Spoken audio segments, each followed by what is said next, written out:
자, 우리가 저번에는 교회로 마지막 시간에 은혜의 도구라는 제목을 했었는데요. 우리 리뷰 한번 해보고 시작하도록 할까요? 자, 1번 시작. 은혜는 교회와 모든 열정 활동의 근본이자 필요성이다. 따라서 성도들은 하나님의 은혜를 늘 사모하고 강구해야 한다. 교회를 마지막으로 감싸는 가장 중요한 건 은혜라는 거 꼭 잊지 마시고요. 이렇게 주신 수단이 뭔지 2번 시작. 하나님께서 성도들에게 은혜를 주시는 수단으로 사용하시는 것이 성경 말씀과 성례, 세례, 성찬이다. 특히 하나님의 말씀은 은혜의 가장 중요한 수단이므로 말씀을 늘 가까이 해야 한다. 그렇죠? 하나님 말씀 은혜의 가장 중요한 어떻게 보면 유일한 수단이기도 합니다. 자, 이제 우리가 앞으로 종말론 시간표를 말씀드리면 종말론의 3시간을 한 후에 우리가 주일반이니까 11월 30일 마지막 주까지 갑니다. 그래서 이때는 이제 마지막 설교 마무리와 종강을 하게 될 텐데요.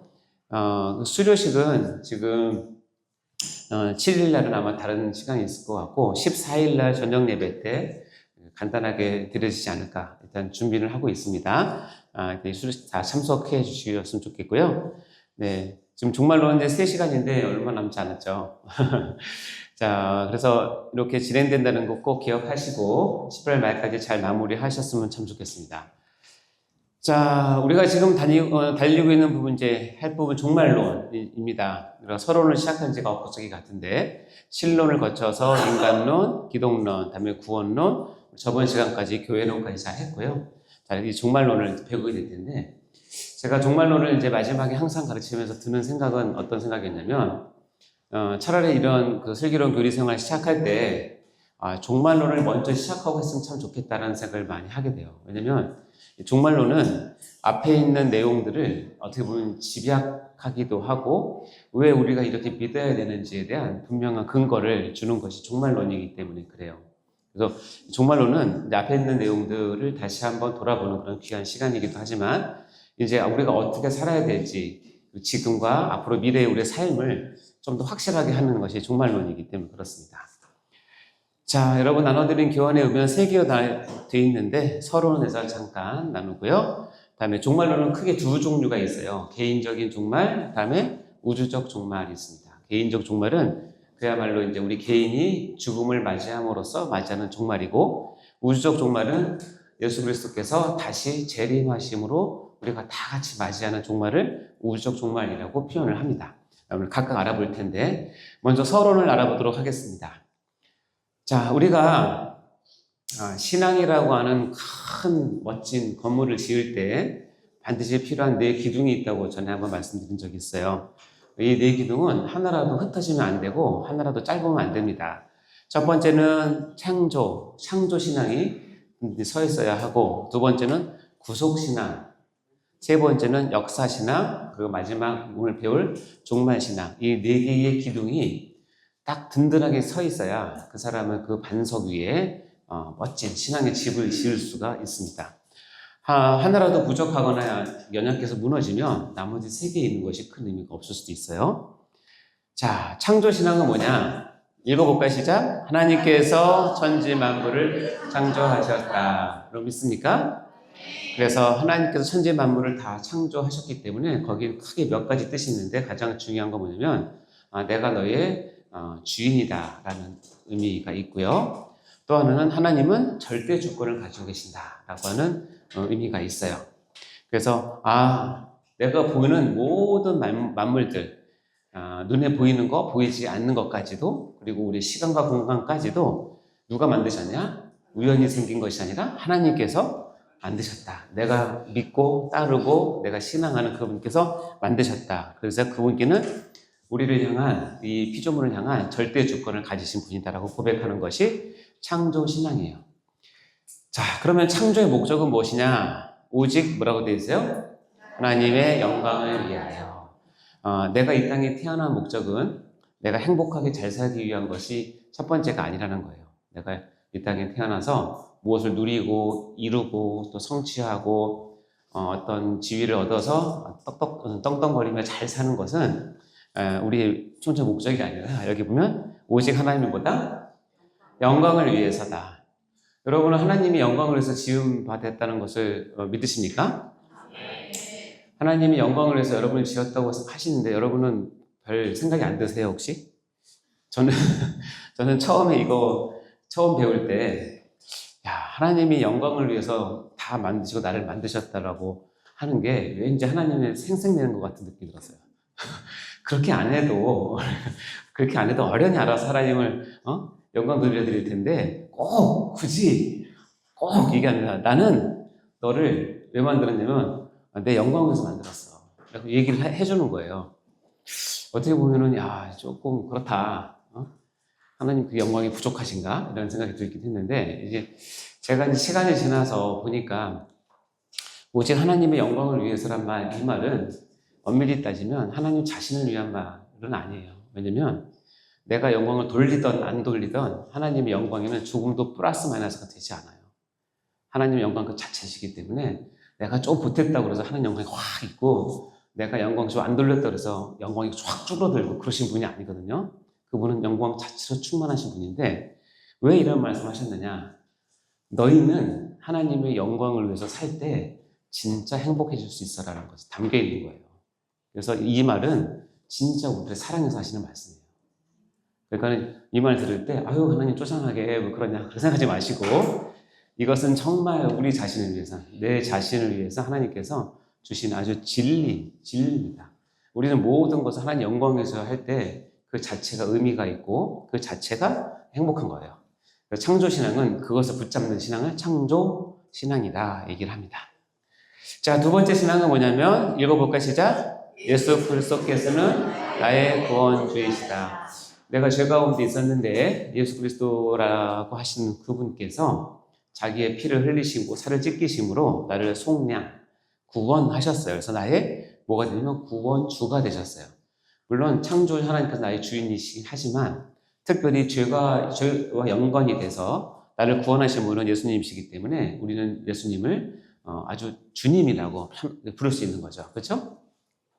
그래서 이 구속신앙은 어떤 것을 여러분 요구했냐면 여러분의 인생의 소유권이 누구에게 있냐는 거예요. 지금. 네, 누구에게 있어요? 하나님께 있어요. 그러니까 여러분 내일 가서 동사무소 사서 여러분 등기등본을 떼어보면 여러분의 주인이 여러분 자신으로 되어 있으면 아직 크리스찬은 아니고요. 여러분의 등기부등본에 주인 예수 그리스도 딱 되어 있어야 돼요. 그것이 구속신앙이에요. 나를 뭐 했다? 구원해 주셨다. 구원해 주신 분이 나의 주인이시다. 그래서 믿는 것이 구속신앙이라고 얘기합니다. 자, 세 번째 신앙은 역사신앙이라고 얘기해요. 읽어볼까요? 시작. 하나님께서 이 시대를 나에게 맡기셨다. 그래서 이렇게 구원해 주신 분께서 이 시대를 나에게 맡기셨다라고 붙잡는 신앙이에요. 아브라함 때는 하나님께서 믿음 필요한 아브라함을 들어서 사용하셨고 모세 때는 모세가 필요하셨고 그래서 모세를 사용하셨고 다윗 때는 다윗을 초대교회 때는 사도 바울을 들어서 사용하셨어요. 그 역사를 맡기셨다고요. 자기 하나님 나라와 백성들의 역사를 맡기셨죠.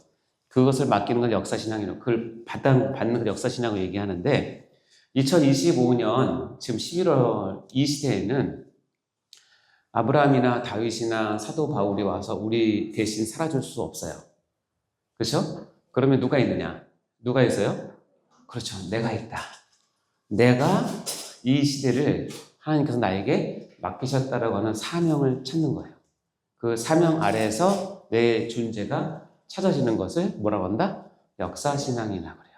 그래서 사는 자체가 의미가 다르죠. 깊이도 다르고 역사신앙을 가질 때 진짜 힘있게 살 수 있고 진짜 바른 길로 한 목표를 향해서 쫙 갈 수 있어요.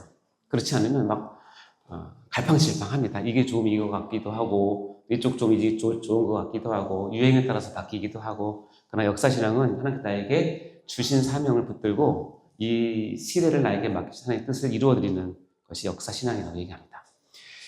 앞에 창조신앙, 구속신앙, 역사신앙 너무 중요한데 그 세 가지를 딱 붙잡고 있는 신앙이 뭐냐면 종말신앙이에요.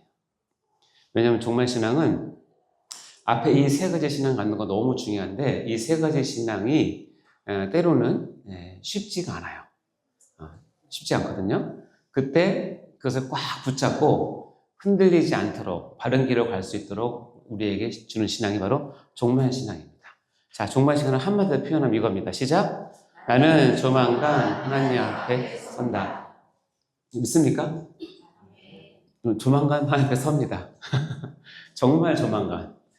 그래서 이 종말 신앙을 가질 때 어떤 환난과 어려움이 있어도 우리는 인내할 수 있고 소망 가운데 살 수 있는 거예요.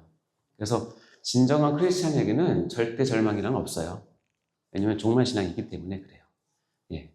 그래서 이 종말 신앙은 앞에 이 세 가지 신앙을 붙잡는 신앙이고 이 네 신앙 가운데 어떻게 보면 가장 견고한 신앙이 되어야 될 것이 종말 신앙인데 이번 시간부터 배우는 게 종말 신앙 이제 배우기 시작합니다. 자, 그래서 우리가 두 종류의 신앙관을 볼 수 있어요. 우리 바른 신앙관은 금방 배웠듯이 창조신앙, 구속신앙, 역사신앙, 종말신앙의 네 기둥을 붙잡고 신앙생활을 하는 것이고 세속적인 신앙은 그 대신에 물질신앙, 돈에 의지하는 거, 돈신앙이라고 그러죠. 돈신앙에 너무 의지하면 돕니다. 그러니까 조심하셔야 돼요. 그 다음에 축복만 바라는 신앙, 성공만 바라는 신앙, 행복만 바라는 신앙 이런 것들이 어떻게 해요? 세속적인 신앙관입니다. 이런 것들이 아니라 바른 신앙관을 가지고 여러분이 사셔야 되는데 자 이제 종말론을 오늘 들어갈 텐데 종말론은 이 네 가지를 좀 여러분이 생각을 하시면서 준비를 하셔야 됩니다. 한번 물어볼게요. 여러분 종말하면 뭐가 떠오르세요? 지옥, 천국. 네 맞아요. 종말은 도대체 언제부터 종말이에요? 지금 종말을 얘기할 때 멀게 느껴지신 분들도 있고 예, 너무 사는 게 힘드니까 지금이 꼭 지옥 같다고 하시는 분도 있고 종말은 성경에서 말하는 종말은 엄격한 의미로는 예수님께서 부활 승천하신 후에 예수님께서 재림하시는 그 사이를 다 묶어서 뭐라고 얘기한다? 종말이라고 얘기해요. 그럼 사람들이 물어요. 아니 예수님 올라가신 지 2000년 됐는데 계속 종말입니까? 종말이에요. 그걸 종말 시대라고 불러요. 우리 입장에서 2000년이지만 하나님은 1000년이 하루 같기 때문에 겨우 이틀밖에 안 지났다는 것인데 겨우 이틀밖에 안 지났어요. 그게 종말이죠. 지금부터 얘기하는 종말을 얘기할 때는 그 염두에 두고 하셔야 돼요. 우리가 이제 많이 헷갈리는 이유 중에 하나는 뭐냐면 이 이단이나 사이비들이 이 종말론을 가지고 많이 장난을 쳐서 쉽게 말로 이 종말론을 얘기하고 설교하는 것이 어려운 시대가 됐어요. 그래서 바른 종말을 갖지 못하기 때문에 앞에 있는 신앙 세계가 훌륭해도 결정적인 순간에 미끄러져요. 왜냐하면 종말이 확실하지 않기 때문에. 그럼 우리에게 이 종말은 무슨 의미인가? 오늘 배운 게 그거예요. 자, 죄송합니다. 요 네 가지 주제를 이제 볼 텐데요. 첫 번째, 다가오는 종말입니다. 즉, 종말을 할 때 대전제가 있어요. 대전제. 히브리서 9장 27절 말씀 시작. 한 번 죽는 것은 사람에게 정해진 것이요. 그 후에는 심판이 있으리니. 제가 예언을 잘 하지 않습니다. 제 예언의 은사가 별로 없지만 제가 확실한 예언을 하나 해드릴게요. 여러분 곧 죽습니다. 죽어 이게 아니라 여기 있는 사람 어느 누구도 죽지 않을 사람 없죠. 알죠? 근데 이것은 교회 다니는 사람만 아는 것이 아니라 교회 밖에 있는 사람도 더 잘합니다. 어차피 인간은 죽어. 어차피 인간은 유한해. 너무 이건 철학적으로도 이미 증명된 거니까. 그리고 실제적으로 뭐 다 증명됐잖아요. 한 번 죽는 것은 사람에게 정해진 것이오는 성경 진리일 뿐 아니라 온 만국의 진리입니다. 그런 모든 사람들이 다 알고 있죠. 그러나 이 뒷말은 아는 사람만 알아요. 뭐요? 시작. 그 후에는 심판이 있으리. 그 후에는 뭐가 있어요? 그럼 심판이 있다고 하니까 심판주는 누구세요? 하나님이세요. 누가 심판받아요? 우리라고 하면 나는 빠질 것 같으니까 누가 심판받아요? 나. 다른 사람 심판 받고 안 받고 신경 쓰지 마세요. 나는 반드시 뭐 한다? 심판받는데. 이게 진리거든요. 이거를 인정을 하면 그리스도 안에서 이 하나님의 심판이 되어서 인정을 하면 참된 크리스천이 되는 것이고, 이것이 불분명하면 결국 목적 잃은 신앙이 돼서 흐지부지하게 될 가능성이 많아요. 한 번 죽는 것은 우리 모두가 인정합니다. 그리고 여러분 인정하길 바라는 것은 그 후에는 하나님께서 반드시 뭐 하신다? 심판하신다. 하나님이 심판하신다니까 기분이 좋아요? 두려워요? 왜 두려우세요? 지금제가 올라서 여러분 내일 아침에 딱 일어나서 오전에 집에 있는데 용인경찰서에서 출두장에 왔어요. 검찰에서 아무개씨 조사할 게 있으니 들어오라고 딱 왔어요. 딱 보는 순간 두렵다. 그럼 뭐예요 여러분? 뭔가 내가 잘못 살았다는 거죠. 캥기는 게 있으니까, 그렇죠? 캥기는 게 있어요. 근데 딱 보는 순간 내가 저번에 굉장히 억울한 일을 당했는데 드디어 이제 검찰이나 경찰에게 도움을 주려나 보다 하면 그 보는 순간 어떻겠어요 마음이? 너무 좋죠. 내가 사기를 당했는데 오라는 거예요. 그럼 이거 사기범 잠깐 만나 보다 이렇게 생각할 거 아니에요?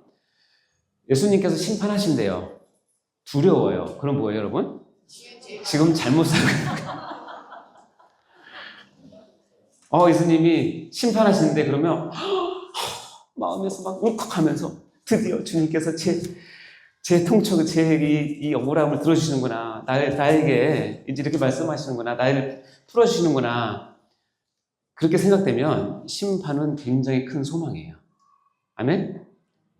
자, 이후로는 심판이 있다고 했을 때 두려워하는 마음을 갖도록 살지 마시고, 심판이 있다고 할 때 할렐루야 정말 기다렸어요 라고 하는 마음을 갖고 살기를 바랍니다.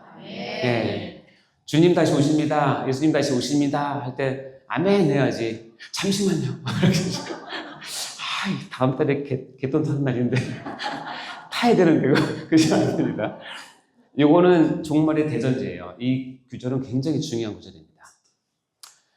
자, 그럼 종말을 주시면서 우리에게 뭘 하라고 하게 명령하시면 너희는 종말을 준비하라고 그래요. 종말은 준비하는 거예요. 종말은 가만히 있다가 당하는 게 아니라 종말은 준비하라고 되어 있습니다. 준비하라는 말은 어떤 의미냐면 이미 다 사인을 주신다는 뜻이거든요. 그러므로 너희도 준비하고 있으라. 생각하지 않는 때에 누가 온다? 인자는 여기서 예수님을 얘기하는 거죠. 인자가 오신다. 인자가 오시기 때문에 우리는 준비해야 된다. 근데 어떻게 준비를 하느냐, 이제 그게 문제예요. 그렇죠? 많은 사람들이 정말 예수님의 때를, 재림 때를 생각하면 갑자기 도둑같이 온다고 생각을 하잖아요. 그렇죠? 그렇게 알고 계시죠? 예수님은 언제 오실지 몰라요. 그렇죠? 갑자기 오십니다. 자, 근데 우리가 한 가지만 좀 더 깊이 들어가면 데살로니가 전서에 보면 이렇게 나옵니다. 형제들아라고 편지를 하면서 때와 시기에 관한, 이 때와 시기는 예수님의 재림의 때예요. 너희에게 쓸 것이 없으면 주의 날이 밤에 도둑같이 이룰 줄을 너희 자신이 알기 때문이다. 결국 주의 날, 예수님의 재림, 예수님의 최후의 심판은 밤에 도둑같이 이뤄요. 알겠죠? 밤에 도둑같이. 그러니까 갑자기 몰래 오는 거예요. 우리한테 알리지 않고. 여러분 도둑이 여러분한테 카톡 옵니까? 내일 모레 갈 테니 잘 지켜보쇼. 안 하잖아요? 갑자기 오잖아요? 근데 여기서 중요한 건 뭐냐면 이거는 형제들에게 한 얘기고 형제들이 아닌 그들이라고 하는 사람이 있어요. 교회 밖의 사람들은 어떻게 이 종말을 준비하느냐면 평안하다, 안전하다고 한다는 거예요. 왜 그런지 아세요? 어저께 해가 떴고 오늘도 해가 뜨니까. 어저께 내가 밥을 먹었고 오늘도 밥을 먹으니까. 어저께 내가 사업 잘했고 오늘도 잘 할 거니까. 앞으로도 그럴 것이라고 하는 막연한 기대가 있어요. 이것이 10년, 20년, 30년, 40년 되면 딱 진리처럼 굳어져요. 그러나 평안하다, 안전하다고 할 그때에 임신한 여자에게 해산의 고통이 이른 것 같이 멸망이 어떻게 해요? 갑자기 일어요. 즉 하나님을 알지 못하는 사람에게는 정말 밤에 도둑같이 오시면서 그들이 전혀 생각을 못해요. 예수님께서 오신다는 생각조차도 못하는 상태에서 갑자기 오면 결코 피하지 못한다. 이것이 일반적인 종말론에 대한 개념이에요. 일반 사람들. 그러나 여러분 잘 보세요. 형제들이 있어요. 형제들. 여러분 형제들이죠? 자매들이죠? 네. 형제들아 교회 사람에게 뭐라고 얘기하냐면 너희는 어둠에 있지 아니하면 밑에 읽어볼까요? 시작. 그날이 도둑같이 너에게 임하지 못하리. 정확히 얘기하면 깨어있는 성도들은 그날이 도둑같이 임하지 않아요. 이 말을 오해해서 예수님 오신 날짜를 내가 안다 이런 식으로 해석하면 절대 안 되고, 우리가 하나님 앞에 깨어있으면 아무리 예수님께서 종말 때에 밤에 도둑같이 이룬다고 하지만 깨어있는 형제들에게는 어떻게요? 도둑같이 임하지 않아요. 다 뭐한다? 준비를 한다는 거예요. 준비하고 계십니까, 여러분? 여러분이 이제 법원에서 한 달 뒤에 어떤 누가 여러분을 고소했다고 연락이 왔어요. 연락이 와서 한 달 뒤에 재판장에 오라고 그랬어요. 그걸 받으면 여러분은 받아서 책상 속에 집어넣습니까? 아니면 그 소송을 준비합니까? 준비하죠. 일단 뭐부터 물어봐요? 어떤 놈이 나 고소한 거야? 보죠. 그리고 그 내용을 알아보겠죠. 도대체 무슨 내용으로 나를 고소한 거야? 하고 봤더니 아이고 이놈이 나를 그냥 골탕 먹이려고 억울하게 나를 했어. 그래 내가 하지. 이렇게 준비를 할 수도 있고, 딱 보니까 이거 내가 정말 잘못했는데 얘가 큰 손해를 봤어.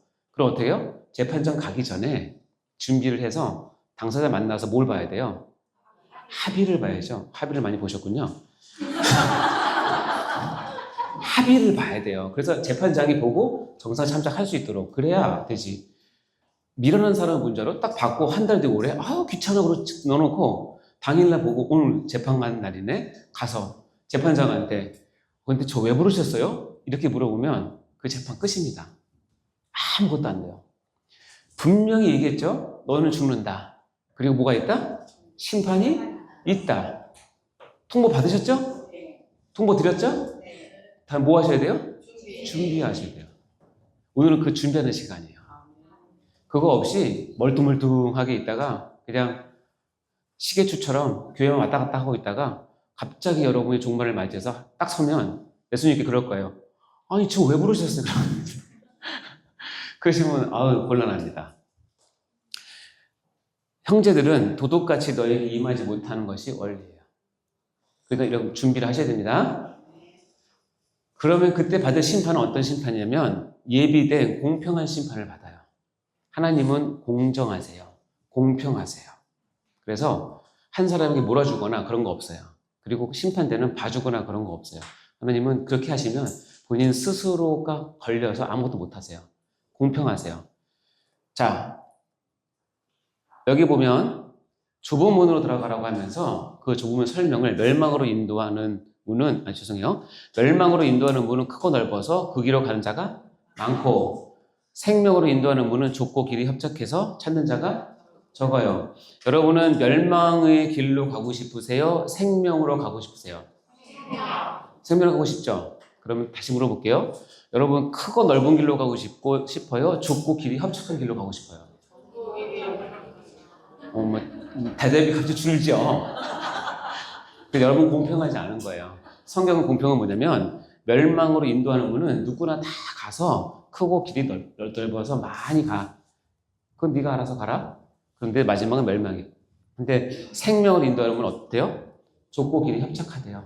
그래서 찾는 이가 적대요. 찾는 이가 적으니까 외로워요. 외로우니까 어떻게 되냐면 더 하나님을 찾아요. 이게 공평한 심판이에요.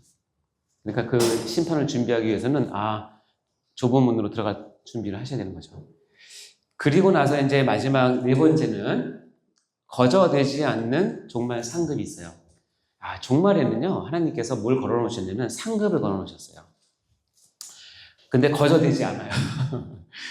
좀 이따 상급 신앙에 대해서 따로 이제 말씀을 드릴 텐데, 자, 마태복음에 보면 이렇게 되어 있습니다. 의리를 위하여 박해받는 자는 뭐가 있대요? 그렇죠. 거슬러 모든 말을, 악한 말을 너에게 할 때는 너에게 복이 있대요? 복이 있대요. 그러니까 기뻐하고 즐거워해라. 하늘에서 너희 상이 크대요. 자, 여러분 복 많이 받으시고 상 많이 받으세요. 그러면 이걸 다른 말로 하면 의를 위하여 박해 좀 받으세요. 나로 말미암아 예수님 때문에 욕도 먹고 박해도 받고 거짓으로 여러분을 거슬러 모든 말을 한 것을 좀 당하실 수도 있다는 거죠. 그렇죠? 이럴 때 복이 있다라고 얘기를 하는 거니까. 근데 재밌는 것은 이런 복, 즉 하나님 나라와 하나님의 의를 위해서 이 땅에서 어려운 그런 환난과 고통을 겪은 사람들에게는 복을 주시고 더 나아가서 하늘에서는 뭐예요? 상을 준다고 분명히 얘기해요.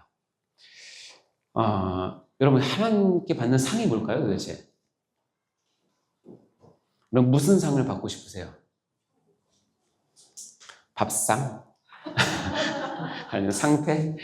이 상급에 대한 개념이 실은 신학적으로는 굉장히 어려워요. 그리고 정리가 안 돼 있어요. 그리고 상급에 대해서 여러 의견이 많기 때문에 정리가 안 돼 있는데, 그래도 여러분 이 자리에 오셨으니까 오늘 상급에 대한 정리를 좀 해드릴 건데 여러분 마음에 잘 새겼으면 좋겠어요. 두 가지 극단을 취하시면 안 돼요. 하나는 뭐냐면 우리가 구원만 받으면 되지 상이 뭐가 필요해 라고 하면서 그것이 겸손의 신앙인 것처럼 하는 것도 옳지 않아요. 그 이유는 뭐냐면 성경에서 심판대에 상이 있다고 하셨기 때문에 그래요. 아시겠죠? 그래서 제가 잘 아는 제 의사 동료 장로님인데 나랑 참 잘 맞아요. 근데 이 부분에 가서 항상 걸려요.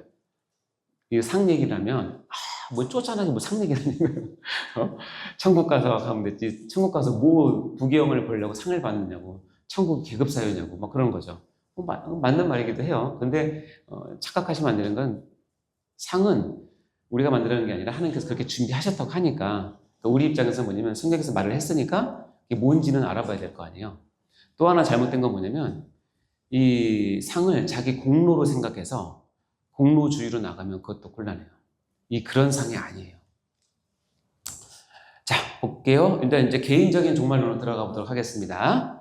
자, 개인적인 종말은 4가지 주제로 볼 텐데, 일단 종말이라고 하면 죽음을 뜻하는 것인데, 성경에서 죽음은 원어상 분리, separation, 떨어진다는 뜻으로 쓰이는 단어예요. 그리고 우리는 죽으면 하나님의 심판답에 섭니다. 그리고 아까 얘기했지만 거기서 상을 받는다는 것, 상급신앙을 보게 될 것이고, 마지막으로 간단하게 우리가 오해하고 있는 중간 초선은 없다라는 제목으로 개인 종말을 할 텐데요. 먼저 죽음을 보도록 할까요? 죽음은 무슨 뜻이라고요? 죽음은 무슨 뜻이라고요? 네. 여러분이 지금 이 시간에 밥 먹고 와서 공부를 하고 있는데 잠시 여러분의 정신이 여러분과 분리가 되면 저한테 죽습니다. 졸리시면 안 돼요. 자, 성경에서는 크게 4가지 죽음이 나옵니다. 4가지 죽음. 첫 번째 무슨 죽음?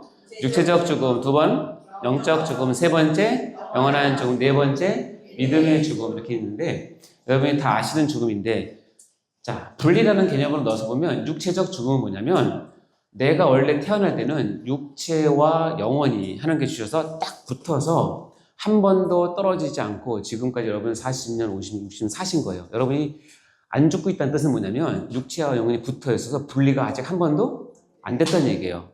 그럼 위기는 있을 수 있겠지만 어쨌든 안 됐으니까 살아있는 건데, 이게 쫙 분리가 되면 뭐냐면 그때는 내가 육체적으로 죽었다는 뜻이에요. 저희 아버님이 이제 얼마 전에 소창하셨잖아요.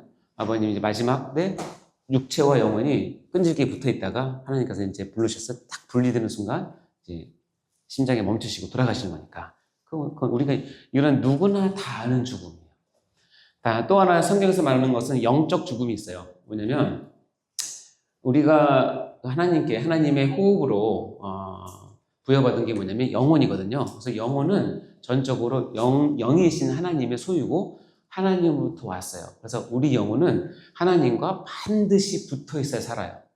아시겠죠? 근데 영혼과 하나님이 분리된 상태를 영적 죽음이라고 얘기해요.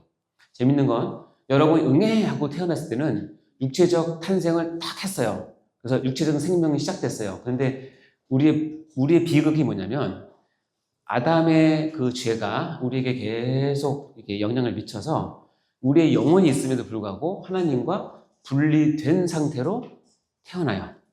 그러니까 이 갓난아이는 육체적으로는 새로운 삶을 시작했지만 영적으로는 아직 뭐예요? 죽은 거예요. 이해되시죠? 그러다가 이 영혼이 원래 주인이신 하나님을 기가 막히게 만나는 시간이 있어요. 그걸 뭐라고 얘기했죠? 이거 내년 다시 들어야겠네. 우리 영혼이 죽었는데 은혜를 받아서 하나님을 알게 되고 하나님부터 생명을 부여받는 그거를 거듭난다고 표현하죠. 그게 중생이에요. 거듭났다. 왜냐면 내 영혼이 그동안 죽어 있었는데 어떻게 했다? 다시 태어났다. 그러니까 그래서 두 번 태어나는 거예요. 여러분 육체로 한 번 태어나고 어떻게요?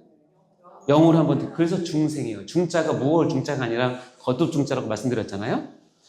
이 영적인 죽음은 재밌는 건 뭐냐면 영적인 죽음 상태로 모든 인류가 태어나지만 하나님께서 예정하시고 하나님께서 은혜 주신 사람은 언젠가는 이 영혼이 하나님 원주인 하나님 만나는 그런 기회를 하나님께서 은혜로 주세요. 성령을 통해서. 근데 이 은혜를 받지 못하고 끝까지 이 영적인 죽음을 해결하지 못하고 살다가 내 영혼과 하나님이 이제 영원히 분리되는 판결을 받게 돼요. 그게 뭐냐면 마지막 심판이에요.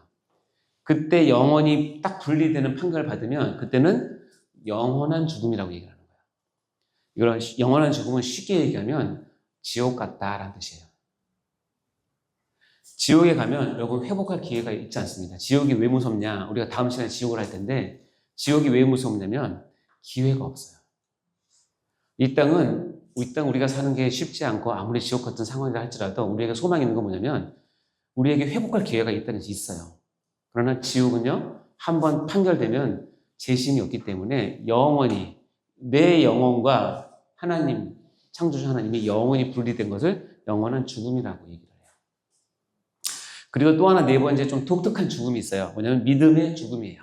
믿음 우리가 전에 배웠지만 내가 알고 있는 믿음, 즉 신앙이라고 한 것과 신앙생활, 행위라고 삶이라는 것이 원래는 하나가 되어 있는 것을 참신앙이라고 얘기하는데 이것이 분리되어서 사는 사람들을 믿음의 죽음이다. 네 믿음을 죽었다라고 얘기를 하는 거예요. 이 믿음의 죽음을 가지고서는 우리가 참 믿음을, 참 구원을 받을 수는 없어요. 이런 것을 이렇게 성경에서 표현한다는 얘기예요. 이 넷 중에서 여러분 생각하시기에 가장 그래도 덜 중요하고 가장 그래도 다 받아들일 수 있는 죽음이 뭐예요? 육체의 죽음이에요. 육체의 죽음은 실은 그렇게 슬퍼할 건 없어요. 어차피 죽는 거예요. 어차피. 내가 옛날에는 젊었을 때는 이런 부분에 대해서 어차피 육체에 죽는 거 왜 이렇게 진짜 짜냐 거기 가서 짜지 말고 그때 제 아들한테 그랬어요. 야 아빠 죽으면 절대로 우중충충한 음악 듣지 말고 아주 즐겁고 밝은 찬송가 천국 환송을 틀어달라고 그랬는데 제가 또 아버님을 이렇게 여리고 보니까 그 인간적인 마음은 어쩔 수 없어요. 그렇죠? 그거는 우리 감정적인 F냐 F. 어쩔 수 없어요. 인간적인 감정. T는 분명한데 F가 있으니까 그렇게 하되 거기에 매몰되시면 안 된다는 거예요. 어차피 육체는 여러분이 병원에서 고이 주거나 집에서 고이 주거나 어디 가서 성교하다 목 잘려 주거나 화양에 태워 주거나 죽는 방법은 다양하지만 그것은 똑같아요. 하나님께 서는 거예요. 따라서 성경상 가장 덜 중요한 죽음은 육체적 죽음이에요. 그 다음 중요한 죽음은 영적 죽음이고 가장 심각한 죽음은 영원한 죽음이에요. 그러니까 예를 들어서 내가 누가 죽었다 그러면 슬퍼하는데 그 친구가 하나님과 아직 몰라. 하나도 안 슬퍼해요. 지금 죽어 있다니까요. 근데 그 친구가 하나님 모르고 돌아가셨대. 그럼 진짜 마음을 아파해야 되죠. 왜냐면 더 이상 그분한테 기회가 없으니까.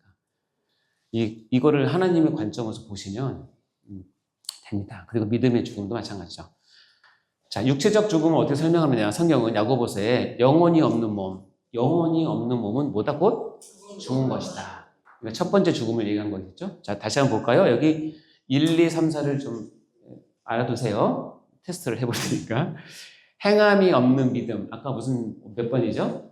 4번. 이 둘 다 죽었다라고 얘기를 한다는 거예요. 자, 요한복음 11장 볼까요? 예수께서 이르시되 나는 부활이요 생명이니 나를 믿는 자는 죽어도 살겠고. 이 죽어도는 1, 2, 3, 4 중에 몇 번일까요? 1번. 그렇죠. 나를 믿는 자는 육체적인 죽음을 당해도 뭐한다? 산다. 살아서 나를 믿는 자는 영원히 뭐한다? 죽지. 이 죽음 몇 번? 영원을 주는 거 3번이죠. 그러니까 영원히 죽지 않는다는 거예요. 이게 예수를 믿는 가장 큰 핵심이고 가장 큰 은혜죠. 내가 은혜를 받아서 믿음을 받았을 때 나에게 주어지는 최고의 특징은 뭐냐면 영원히 죽지 않는다는 거예요. 세 번째 죽음을 면제받는다는 거예요. 요한계시록에 잘 나옵니다. 자, 볼까요? 몸은 죽여도 이거 몇 번 죽음? 영혼은 능히 죽이지. 이거 몇 번 죽음? 2번 또는 3번이죠. 2번이겠죠? 그러니까 내 육체적인 생명을 해하려고 하는 세력은 자들이에요. 자들. 복수예요. 거래처 사장이 될 수도 있고요. 여러분의 직장 상사가 될 수도 있고, 여러분의 가족 가운데 누가 될 수도 있고, 여러분의 그런 몸을 진짜 해할 수 있는 사람은 여러 사람이 있지만 그들의 특징이 뭐냐면 여러분의 영혼을 능히 죽이지 못해요. 여러분 영혼은 다른 사람 타인에서 좌지우지되는 것이 아니에요. 그래서 이런 자들을 두려워하지 말라. 너 몸 죽이는 거에 두려워하지 말라. 근데 밑에 보면 오직 몸과 영혼을 능히 지옥에 멸하시는 이게 몇 번 죽음일까요? 2번에서 시작해서 3번 죽음이겠죠. 2번, 3번 죽음을 할 수 있는 여기는 단수죠. 누구예요? 하나님만 두려워하라는 뜻이에요. 여러분의 몸을 죽이는 많은 사람도 있습니다. 여러분이 재정 때문에 또는 위신 때문에 어떤 위치 때문에 그들을 두려워하면서 살면 하나님이 못마땅하게 생각하세요. 야, 그거 두려워하지 말라니까. 어차피 죽는다니까. 근데 나는 너희 몸과 영혼을 능히 지옥에 영원히 멸할 수 있는 사람이 나야, 나. 나를 두려워해야지. 그래서 우리는 하나님만 두려워하셔야 돼요. 그걸 경외라고 얘기하는 겁니다. 왜냐면 왜 경외하냐면 그분만이 나의 몸과 영혼을 능히 지옥에 멸하실 수 있는 유일한 주권자이시기 때문에.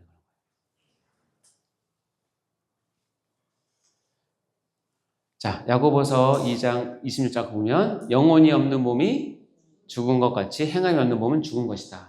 아까 죽었다라고 표현했지만 이 앞에 죽음은 뭐죠? 1번. 이 뒤에 죽음은 4번. 그렇죠? 이해되시죠? 자, 두 번째 하나님의 심판대 앞에 설 때입니다. 자, 이렇게 죽으면 어디 앞에 쓴다고요? 하나님의 심판대 앞에 쓴다. 예외가 있어요? 없어요? 자, 심판대 앞에 쓰면 여러분이 여러 복잡한 생각 할 텐데 다 잊어버리시고요. 세 종류의 인간 군상이 있습니다. 세 종류. 뭐냐? 하나님께 상급받는 신자가 있어요. 또 한 그룹은 하나님께 형벌받는 불신자가 있어요. 또 한 그룹은 뭐냐면 박수만 치는 신자가 있어요. 세 종류가 있어요. 여러분 하나님께서 심판대에 섰을 때 너 통장 잔액이 뭐냐? 너 저 세상에서 어디까지 올랐냐? 너 나를 위해서 얼마나 뭐해? 이거 중요한 게 아니라 세 가지로 구분되는데 하나님께 상급받는 신자, 하나님께 영원한 벌을 받는 불신자, 박수만 치는 신자. 세 종류가 있어요. 자, 여러분은 이 셋 중에서 어디를 가고 싶습니까? 그쵸, 여러분? 좋은 건 알아가지고. 그렇죠, 1번. 여기는 2번은 없을 거라고 생각해요. 네, 없어야 되고, 있으면 안 됩니다. 그런 이제 우리는 문제가 뭐냐면, 박수만 치는 신자가 뭐냐면, 상급대 앞에서 하나님께서 상 받는 신자를 보면서,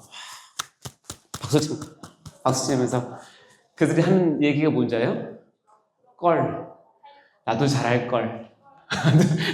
위에서 뭐 할걸, 예수 잘 믿을걸, 더 헌신할걸, 더 전도할걸, 걸 이렇게 박수 치는 신자. 세 개가 그렇죠. 이때 한숨이 나와야 됩니다. 이때 한숨이 나오시고, 자, 마태복음 보면 그 주인이 이르되 잘하였다 착하고 충성된 종아 하면서 네가 적은 일에 충성을 했다라고 하면서 마지막 그 판결을 심판하실 때 내 주인의 즐거움에 참여하라는 상을 주세요. 이게 상이거든요. 착하고 충성된 종은 하나님께서 기회를 주셨을 때, 하나님 눈에 안 보일 때, 하나님께서 나에게 어떤 그 길을 주셨을 때, 충성을 했을 때 반드시 심판이 있는데, 심판에서 뭐가 있다? 내 주인의 즐거움에 참여하는 상을 받는다는 거예요. 그래서 성경은 상을 아주 집요하게 얘기합니다. 일단 그러니까 아까 얘기했지만 아이고 상 같은 게 뭐 필요해요. 그냥 우리 예수만 믿으면 될지라고 하는 건 겸손해 보이는 신앙이 아니라 무지한 신앙이라고 생각하시면 됩니다. 자, 하나님께 형벌받는 불신자 그들은 어떤 자들이냐? 이런 자들입니다. 다만 내 고집과 회개하지 아니한 마음이 있는 사람입니다. 하나님께서 그렇게 부르고 그렇게 기회를 줘도 고집 피우고 회개하지 않는 마음을 가지고 있는 사람들을 뭐라고 하냐면 형벌받는 불신자인데 진노의 날 하나님의 의로서운 심판이 나타나는 그날에 이 말 뭘 쌓는다? 진노를 쌓는 거예요. 그러니까 불신자들의 가장 큰 제목이 뭐냐면 결국 하나님께서 기회를 주셨음에도 불구하고 자기가 자진해서 하나님을 받아들이지 않는 게 가장 큰 죄죠. 그것이 바로 고집과 회개하지 않는 마음, 이 두 가지 때문에 그렇습니다. 여러분 고집 많으신가요? 네, 선한 고집이 많으셔야 되는데, 자, 이렇게 사는 사람들이 마지막 때 요한계시록은 이렇게 표현합니다. 아까 고집과 회개하지 않는 마음을 가진 사람들 표현할 때 요한계시록에서 두려워하는 자들, 믿지 아니하는 자들, 흉악한 자들, 살인자들, 음행하는 자들, 점술가들, 우상 숭배자들, 거짓말하는 모든 자들이 아까 말한 자기 고집과 회개치 않는 마음이 있는 사람들이 바로 이런 사람입니다. 아시겠죠? 그래서 이런 사람들은 마지막 최후 심판에 불과 유황으로 타는 못에 던져지니 이것이 둘째 사망이다. 둘째 사망은 다른 말로 얘기하면 아까 얘기하면 영원한 죽음이라는 뜻이에요. 회복 가능성이 없는 영원한 죽음을 둘째 사망이다 라고 얘기한다는 것입니다. 그리고 여기 보시면 요한 2서에 보면 이제 박수만 치는 신자가 있는데 이게 어떻게 가능하냐?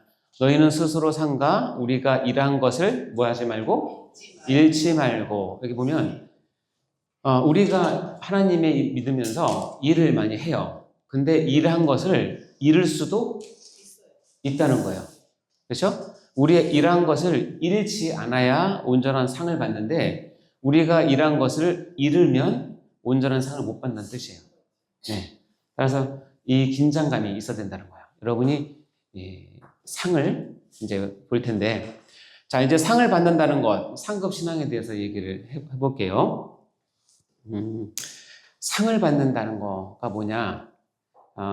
이제 우리가 좀 주의해야 될 게 뭐냐면 이겁니다.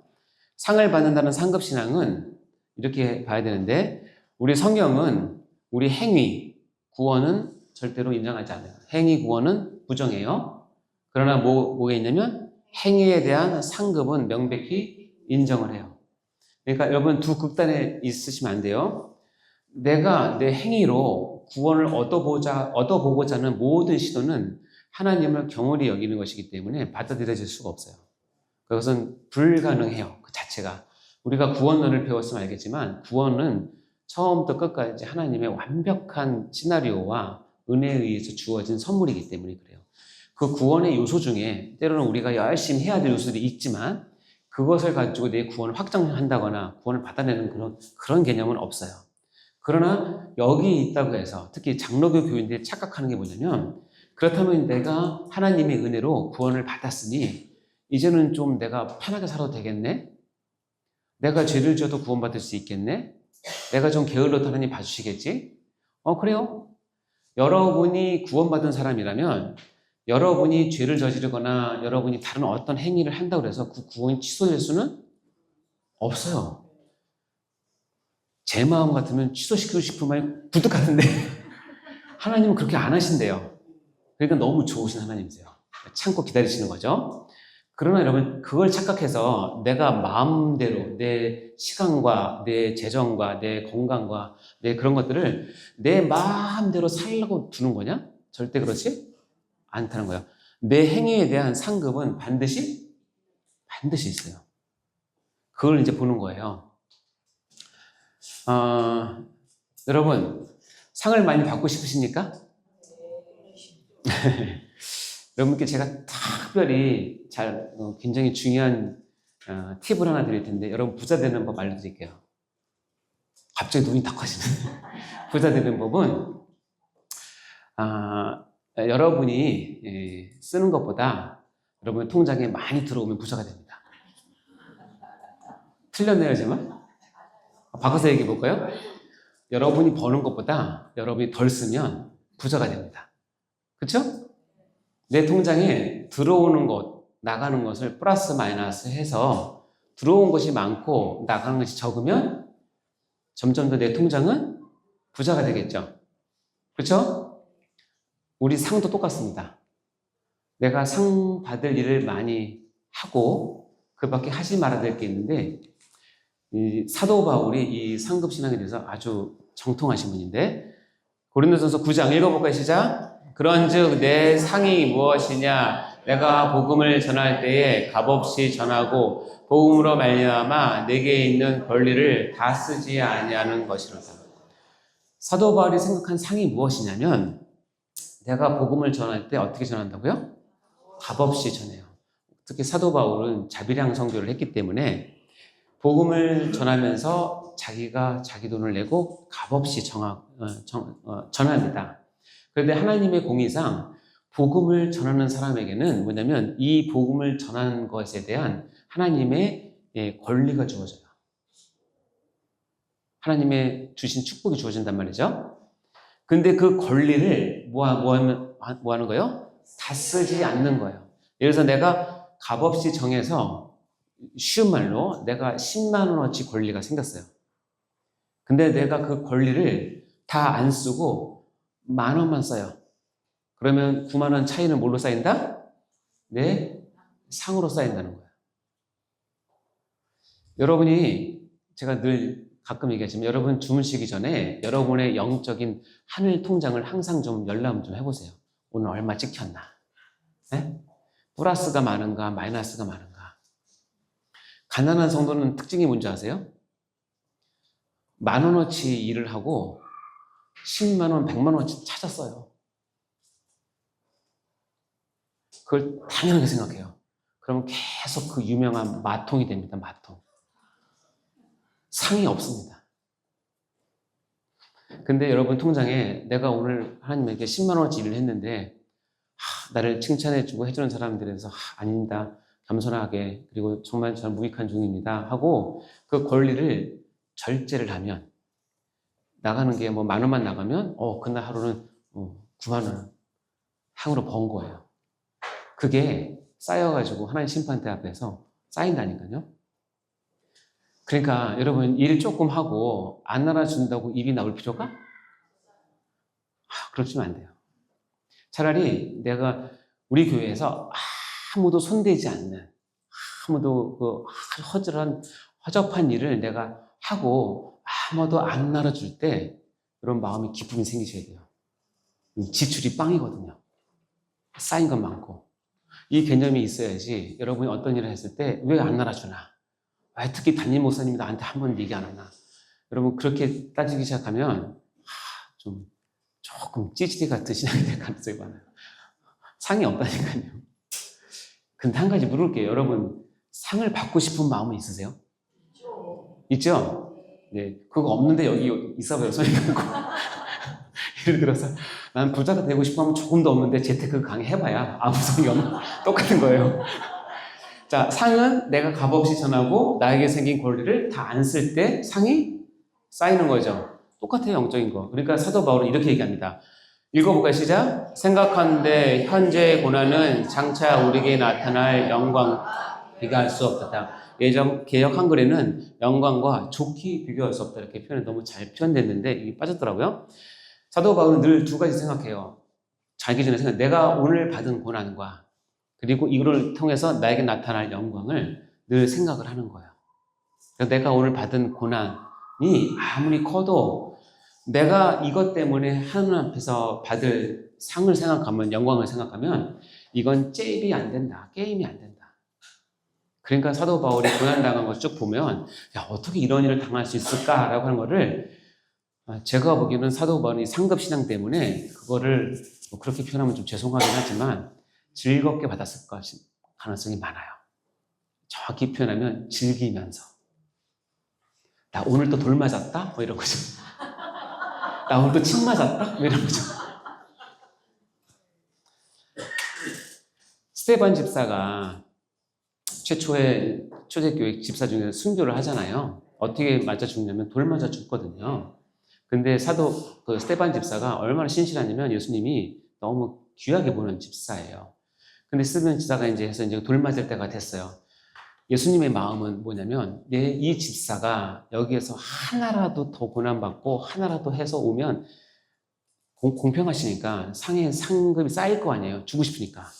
그러니까 어떻게 되냐면 우리 입장은 그거예요. 누가 돌을 던지면 응? 제대로 가는 돌을 비껴나가서 안 맞게 하고, 그렇죠? 큰 돌은 안 맞고 작은 돌만 맞게 하고 그랬으면 좋겠다. 이게 이제 인간적인 마음이죠. 근데 예수님은 그게 아니라 내가 스데반 집사에게 공식적으로 상을 주기 위해서는 뭐냐면 어떤 바보가 잘못 던진 돌도 컵을 틀어서 가서 맞게 하는 거야.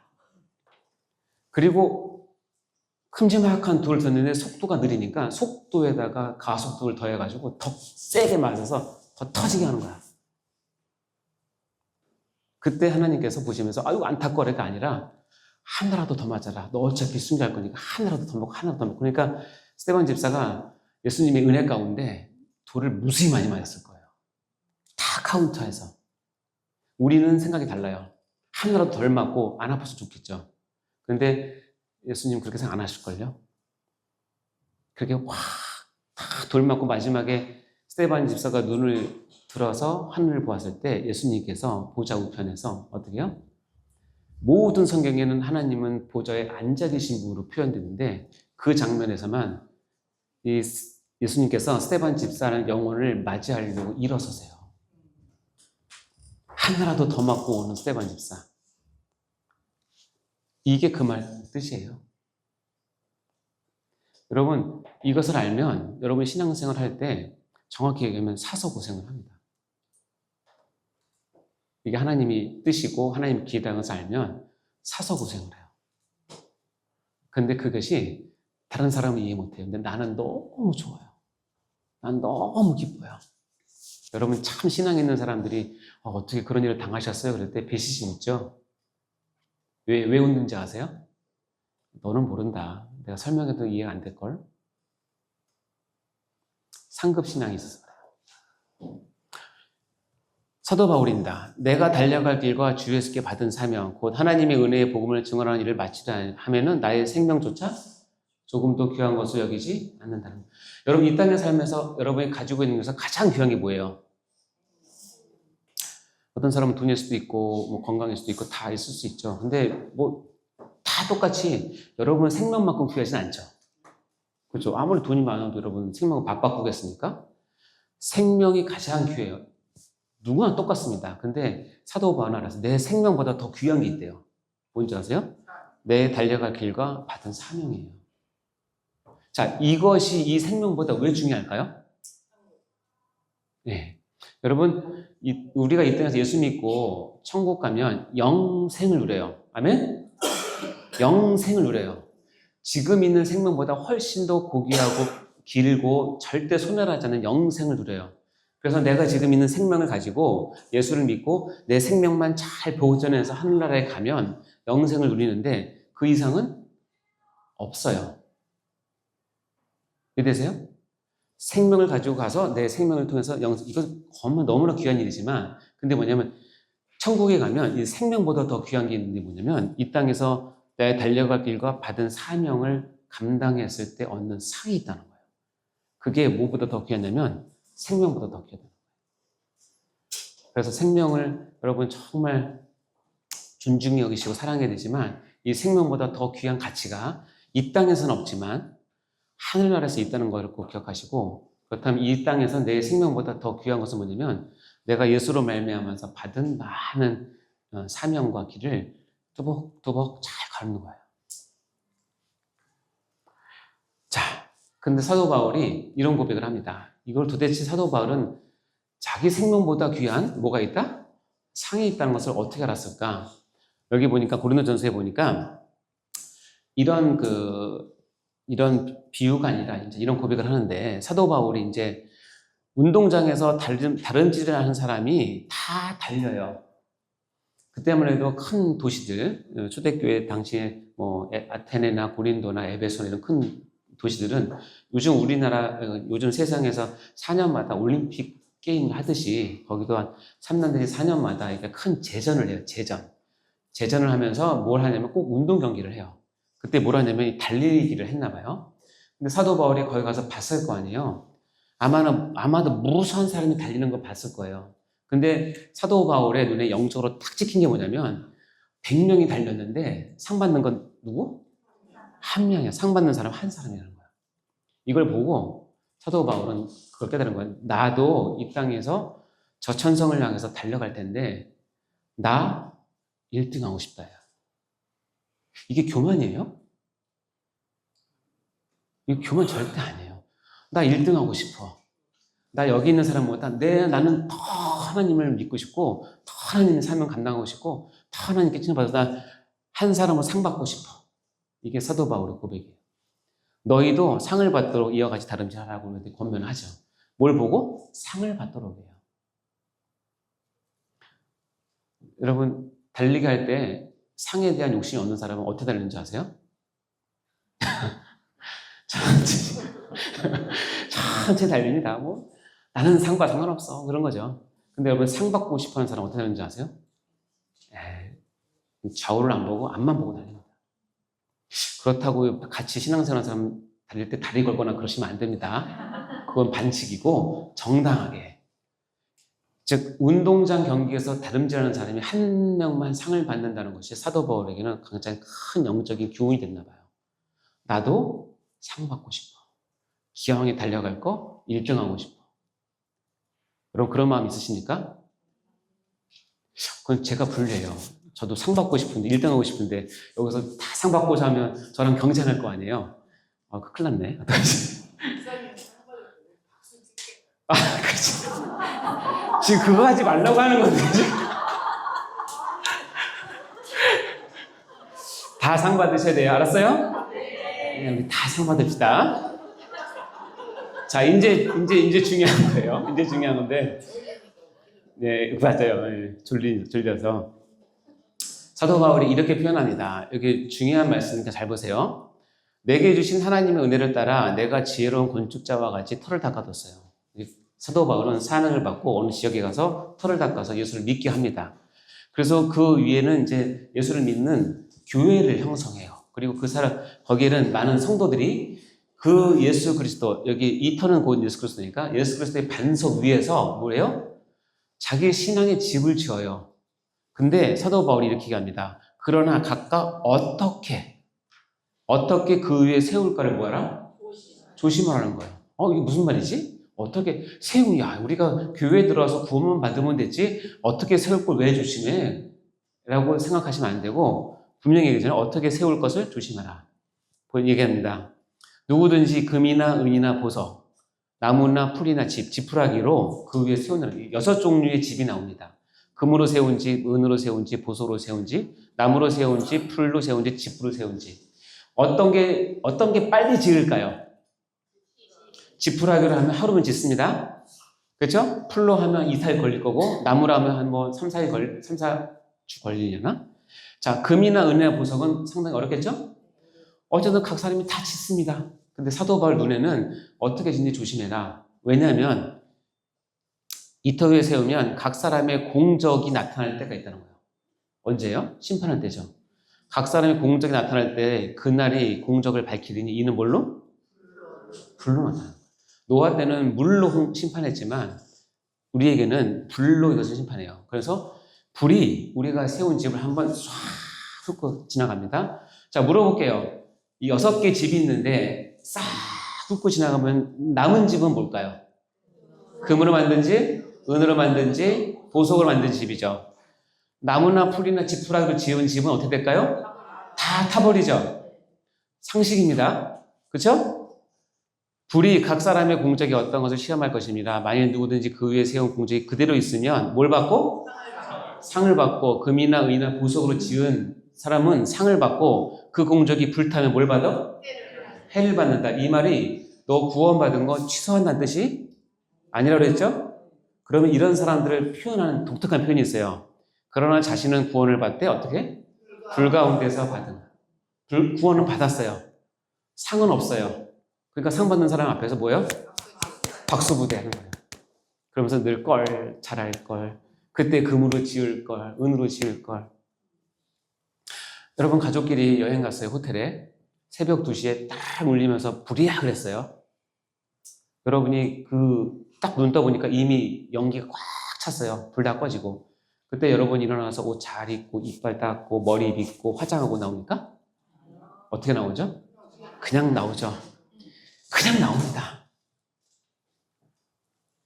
어떤 사람은 나와서 보니 이렇게 되는 거죠. 근데 여러분 그게 그렇게 한 게 저도 뭐 그런 상황 안 당해봤지만 이 공기가 매캐한 매연이 찬 상태에서 숨 못 쉬거든요.